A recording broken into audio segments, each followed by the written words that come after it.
The 17th order of the day, Honorable colleagues, is a motion on urgent need for infrastructural audit of oil and gas companies as a way of curbing environmental pollution through oil spillages and pipeline explosions in the country.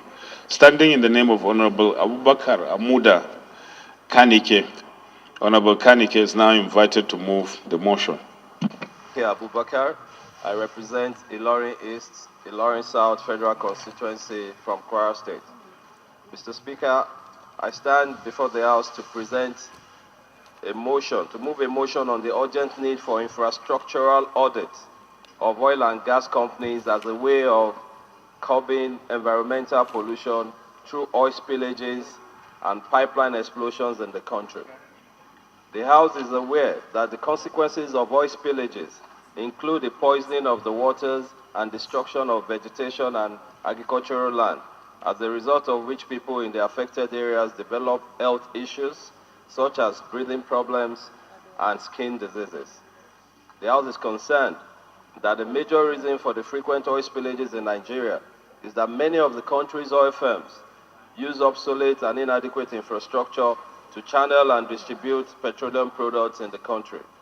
Also concerned by the reports of the Institute for Global Energy Research that the oil exploration equipment of Shell Petroleum Development Company, Nigeria, is over 40 years old, as against the permissible lifespan of 25 years for oil exploration and production infrastructure before maintenance or overhaul is required. Further concerned that the percentage analysis of causes of oil spills established by the same institute shows that corrosion of pipes and tanks accounts for 50% of oil spills cases. Sabotage accounts for 28%, oil production operation accounts for 21%, and inadequate or non-functional production equipment just appears for a small 1%.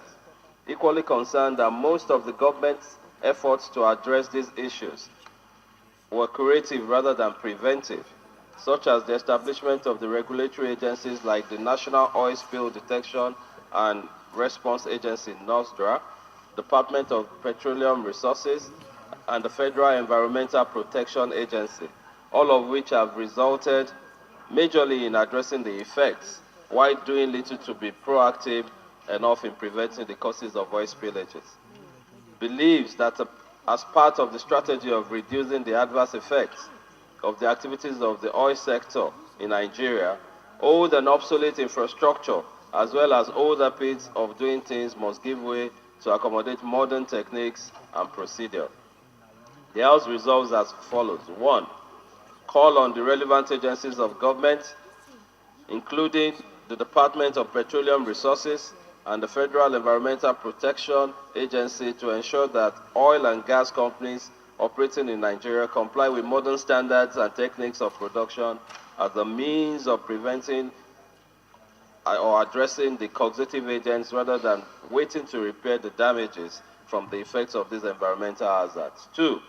Mandate the Committee on Petroleum Resources upstream to cost an infrastructural audit on oil and gas companies in Nigeria with a view to ascertaining the status of their equipment and techniques, and report back to the House within 6 weeks for further legislative action.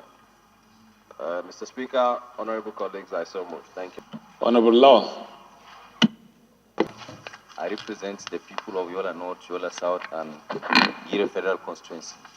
I rise to second the motion heavily moved by my friend Honorable Dr. Abubakar Amuda, and I so the mover to be comprehensive in his argument. He moved it.